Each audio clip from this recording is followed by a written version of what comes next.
Hi అండి, welcome to our channel మీ రమ్య అంగన్వాడీ ముచ్చట్లు. నేను మీ రమ్య అండి. అయితే ఇది ఏప్రిల్ మంత్ కాబట్టి అంగన్వాడీ సిస్టర్స్ అందరూ కూడా సర్వే చేయాలి కదా. సో ఈ 1వ నెంబర్ కుటుంబ వివరాలు రిజిస్టర్ అప్డేట్ ఎలా చేయాలి అనేది నేను ఈరోజు చూపిస్తాను. అందరికీ తెలిసిందే, కానీ ఏంటంటే కొంతమంది కొత్త వాళ్ళు జాయిన్ అయ్యి ఉండొచ్చు కదా. సో వాటి కోసం అని చెప్పేసి నేను ఈరోజు ఈ 1వ నెంబర్ కుటుంబ వివరాలు రిజిస్టర్ని ఎలా అప్డేట్ చేయాలి అనేది చూపించబోతున్నాను. ఇది కుటుంబ వివరాలు అయితే ఇలా రాశానండి. సో యాక్చువల్గా ఏంటంటే ఇది పెన్సిల్తోనే రాయాలి. మాకు మేడం వచ్చేసి పెన్తో రాయమన్నారు. సో అప్పటి నుంచి మేము పెన్ చేస్తున్నాము. అంటే ఈ డీటెయిల్స్ అన్నీ మార్చాల్సి ఉంటుంది కాబట్టి ఇవి పెన్సిల్తోనే ఉంచేసాము. ఇటు పక్క పేపర్ మొత్తం రైట్ సైడ్ ఈ డీటెయిల్స్ అన్నీ పేర్లు కానీ ఆధార్ నెంబర్స్ కానీ రిలేషన్స్ కానీ ఇవేమీ మళ్ళీ మార్చేది లేదు కాబట్టి వీటిని మళ్ళీ ఇలానే ఉంచేసామండి. సో ఫస్ట్ అయితే ఇది మన కుటుంబ క్రమ సంఖ్య, అలాగే వీళ్ళ రిలీజియన్, అలాగే మన క్యాస్ట్ ఇక్కడ రాస్తాము. అలాగే తర్వాత ఇక్కడ మొదటిసారి సర్వే చేసిన డేట్.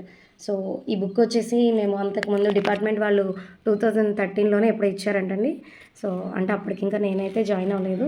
సో మేడం రీసెంట్గా 2 years బ్యాక్ అందరూ మార్చండమ్మా అన్నారు. సో అందుకని కొత్త బుక్ అప్డేట్ చేశాము. సో నేను ఈ బుక్లో అయితే నేను మొదటిసారి సర్వే చేసిన డేట్ వచ్చేసి 20/4/2024 కాబట్టి నేను 20/4/2024 అనేది వేశాను. అలాగే తర్వాత ఏంటంటే చివరిసారి సవరించిన డేట్. సో మనం చివరిసారి సవరించిన తేదీలు ఇలా ఒక్కొక్క బాక్స్ ఫిల్ చేసుకుంటూ రావాలి. సో ఇక్కడ 12 బాక్సులు ఉన్నాయి. ఈ 12 బాక్సులు కూడా మనం సవరించినప్పుడల్లా ఇక్కడ డేట్ వేసుకుంటూ ఉండాలి. సో నేను 20/4/2024 తర్వాత చివరిసారి మళ్ళీ సవరించింది 12/4/2025. సో కాబట్టి నేను ఆ బాక్స్లో 12/4/2025 డేట్ వేయడం జరిగింది. అలాగే ఇప్పుడు మళ్ళీ నేను దీన్ని సవరించడానికి ఏమీ లేవండి.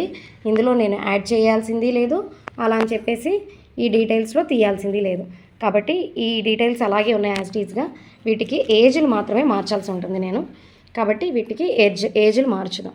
కాబట్టి ఇవేంటంటే లాస్ట్ ఇయర్ 4th ఏప్రిల్లోనే మనం చేసాం కాబట్టి ఇయర్ ఒకటి మారిస్తే సరిపోతుంది. ఓకే, మంత్ కూడా మనం మార్చాల్సిన అవసరం లేదు. ఇక్కడ 66 ఉంది కాబట్టి దీన్ని 67 చేయొచ్చు. ఇక్కడ 59 కాబట్టి ఇక్కడ 60 చేసాము. అలాగే ఇక్కడ 38 ఉంది కాబట్టి దీన్ని 39 చేద్దాము.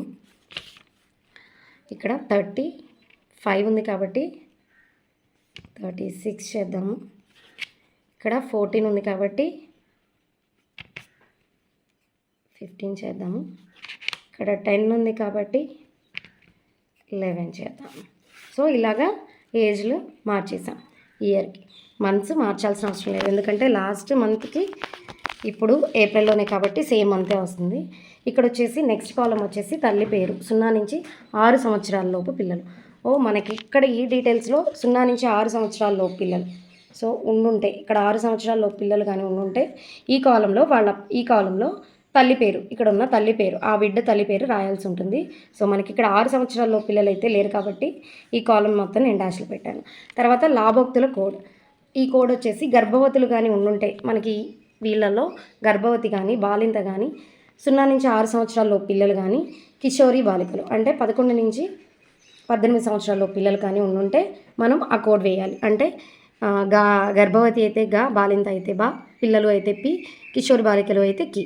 సో మనకి ఇక్కడ వచ్చేసి కిషోరి బాలిక ఉందండి. సో ఇక్కడ అమ్మాయి 11 years నుంచి 5 months వచ్చినాయి కాబట్టి ఈ అమ్మాయి కిషోరి బాలిక కాబట్టి ఇక్కడ మనం ఆ కోడ్ వేయాలి. ఇక్కడ కీ అని పెట్టుకుందాం. నెక్స్ట్ వచ్చేసి వికలాంగులు అయినచో ఈ కోడ్ వేయాలి. వాళ్ళు శారీరక అయితే 1, మానసిక అయితే 2, దృష్టిలోపం అయితే 3, శ్రవణ అయితే 4, మూగ అయితే 5. ఈ కోడ్ నెంబర్లు వేయాల్సి ఉంటుంది.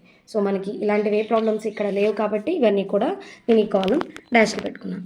నెక్స్ట్ కాలం వచ్చేసి అంగన్వాడీ కేంద్ర పరిధిలో నివసిస్తున్నారా?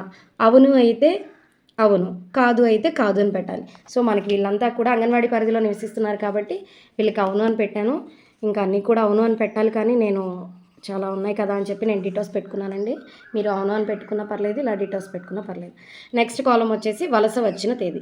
సో మనకి ఇక్కడ పుట్టింటికి వెళ్ళేవాళ్ళు పెళ్ళయిందనుకోండి, రేపు మళ్ళీ వెళ్ళిపోతారు కదా, వెళ్ళిపోయినప్పుడు వాళ్ళు వలస వెళ్ళారు అని, మళ్ళీ వాళ్ళు మనకి ప్రెగ్నెంట్గా ఉన్నప్పుడు ఇక్కడికి వస్తే వాళ్ళని మళ్ళీ మనం అప్డేట్ చేసేటప్పుడు ఇక్కడ వలస వచ్చిన తేదీ సో అక్కడ మెన్షన్ చేయాలి. సో మనకి ఇక్కడ వాళ్ళు ఎవరూ లేరు కాబట్టి ఈ కాలమ్స్ కూడా డాష్లే ఉన్నాయి. వీళ్ళలో ఎవరైనా మరణించినట్లయితే ఇక్కడ ఈ కాలంలో ఆ డేట్ వేయాలి. ఓకే. అలాగే వీళ్ళు ఎవరైనా మన అనుబంధ ఆహారం పోషకాహారం ప్రెగ్నెంట్గా కానీ లాక్టేటింగ్గా కానీ 7 to 3 monthsలో కానీ ఈ అనుబంధ పోషకాహారం తీసుకున్నట్లయితే కనుక ఈ డాష్లో కూడా మనం అవును అని రాయాల్సి ఉంటుంది. కాబట్టి వీళ్ళెవరు కాదు కాబట్టి నేను డాష్ పెట్టాను. అలాగే వీళ్ళల్లో ఎవరైనా మనకి ప్రీ స్కూల్కి వచ్చే పిల్లలు అంటే 3 సంవత్సరాల నుంచి 6 సంవత్సరాల్లో పిల్లలుగా ఉండి మనకి ప్రీ స్కూల్కి వచ్చినట్లయితే కనుక మనం ఈ కాలంలో కూడా అవును అని పెట్టవలసి ఉంటుంది.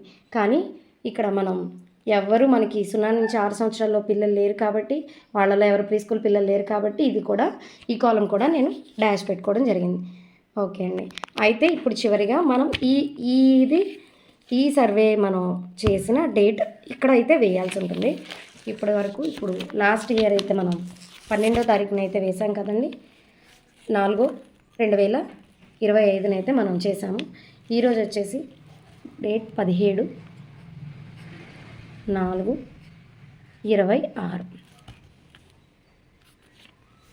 ఇట్లా కంప్లీట్ అయిందండి. నేను ఇంకొకటి కూడా చనిపోయిన వాళ్ళు కానీ ఏదైనా ఉంటే ఇంకొకటి కూడా నేను మీకు చూపిస్తానండి. ఇప్పుడు ఇది కూడా సేమ్ అండి. నేను ఇది 21/4/2024లో మొదటిసారి సర్వే చేశాను కాబట్టి ఆ డేట్ వేసాను. నెక్స్ట్ తర్వాత మళ్ళీ దీని సర్వే డేట్ 14/4/2025 కాబట్టి ఆ డేట్ వేశాను. తర్వాత వచ్చేసి మళ్ళీ 17/1/2026లో వేశాను. ఎందుకు వేశాను అంటే ఇక్కడ ఈవిడ చనిపోయి ఉన్నారు. సో మనకి ఈవిడ చనిపోయారు కాబట్టి మనం ఆ రోజున చనిపోయిన డేట్ వేయాలి కాబట్టి సర్వే బుక్లో ఇదిగోండి చూడండి, ఇక్కడ మరణించినచో తేదీ. సో ఇక్కడ రెడ్ పెన్నుతో దీన్ని ఇలా రౌండ్ చేసుకుంటాను. సో ఇలా వేసుకొని ఇలా ఇక్కడ రెడ్ పెన్తో అయితే చేసుకోవచ్చు. సో మనం ఇక్కడ ఎప్పుడైతే మనం ఇక్కడ మళ్ళీ సర్వే చేసామో ఆ రోజు 16వ తారీఖు నైట్ చనిపోయారు. నేను మళ్ళీ దీన్ని 17వ తారీఖు అప్డేట్ చేశాను కాబట్టి 17/1/2026 అని వేయడం జరిగింది. అలాగే నెక్స్ట్ వచ్చేసి ఇక్కడ 0 నుంచి ఇందాక చెప్పుకున్నట్లు మనం ఏజ్ మార్చాలి. ముందుగా మనం ఏజ్ మార్చాలి. సో వీళ్ళకి మార్చేసుకున్నాం. ఇంతకుముందు చెప్పుకున్నట్లుగానే మనం ఇయర్ మారిస్తే సరిపోతుంది, మంత్స్ మార్చక్కర్లేదు. ఓకే. అయితే ఇక్కడ డెత్ అయిపోయి ఉన్నారు కాబట్టి వీళ్ళకి మనం ఇంక ఏజ్ అనేది మనం మార్చాల్సిన అవసరం లేదు, ఇంకా దాన్ని అలా వదిలేయచ్చు. మిగిలిన వాళ్ళందరికీ మార్చాలి. ఇలా వేసుకోవాలి. అలాగే ఇక్కడ వచ్చేసి ఈ కాలం వచ్చేసి నెక్స్ట్ కాలం వచ్చేసి 0 to 6 years పిల్లల తల్లి పేరు. సో ఈ కాలంలో వచ్చేసి ఇక్కడ మనకి 0 నుంచి 6 సంవత్సరాల లోపు ఉన్నారు కాబట్టి వీళ్ళకి తల్లి పేరు రాయాలన్నమాట. సో కాబట్టి ఇక్కడ నేను ఆ తల్లి పేరు ఇక్కడ రాయడం జరిగింది. మిగిలినవి అలాగే ఇక్కడ నీకు లాభోక్తులు కూడా నేను నిన్న కోడ్ చెప్పాను. సో పిల్లలు అయితే పీ పెట్టాలి కాబట్టి పీ పెట్టాను, అవును పెట్టాను. అలాగే ఇక్కడ వచ్చేసి చనిపోయి ఉన్నారు కాబట్టి ఆవిడ నివసించట్లేదు కాబట్టి ఇక్కడ కాదు అని పెట్టాను. సో మిగిలిన వాళ్ళందరూ నివసిస్తున్నారు కాబట్టి అవును అని పెట్టుకున్నాను అన్నమాట. సో మనం లాస్ట్కి ఈ ఓవరాల్గా అయితే మళ్ళీ ఇలా చేయాలండి. ఇక్కడ మనం ఈరోజు సర్వే డేట్ వేయడం జరుగుతుంది, ఎందుకంటే చివరిసారి సవరించిన తేదీ వేయాలి కాబట్టి మనం ఈరోజు సర్వే డేట్ కూడా ఇలా వేయాలన్నమాట. ఇలా లాస్ట్ పేజ్లో నేను ఇలా అయితే అబ్స్ట్రాక్ట్ వేసుకుంటాను. ఏ బుక్కి ఆ బుక్కే, ఏ రిజిస్టర్కి ఆ రిజిస్టర్లో ఉన్నాయి. లాస్ట్కి ఇలా అబ్స్ట్రాక్ట్ అయితే వేసుకోవడం జరుగుతుంది. సో అంటే మనకి రిజిస్టర్స్ ఒక్కొక్కరికి 1 ఉంటాయి, ఒక్కొక్కరికి 2 ఉంటాయి. మనకున్న పాపులేషన్ బట్టి రిజిస్టర్స్ ఉంటాయి కదా. అలాగే నాకైతే 4 రిజిస్టర్స్ ఉన్నాయి ఇవి. సో నేను ఎప్పటికప్పుడు ఏ బుక్కి ఆ బుక్కే నేను వెనక ఇలా అయితే అబ్స్ట్రాక్ట్ వేసుకోవడం జరుగుతుంది. సో ఇవన్నీ కూడా మళ్ళీ 10వ నెంబర్ రిజిస్టర్లో ఎలా అప్డేట్ చేయాలి అనేది నేను ఇంకొక వీడియోలో చూపిస్తానండి. సో నా వీడియో కనుక మీకు నచ్చినట్లయితే, మీకు యూస్ఫుల్ అనిపిస్తే తప్పకుండా మీరు సబ్స్క్రైబ్ చేయండి. అలాగే పక్కనున్న బెల్ ఐకాన్ని క్లిక్ చేయండి. అలాగే మీ ప్రాజెక్ట్ గ్రూప్లో సెక్టార్ గ్రూప్స్లో కూడా షేర్ చేయండి. Please subscribe. Thank you.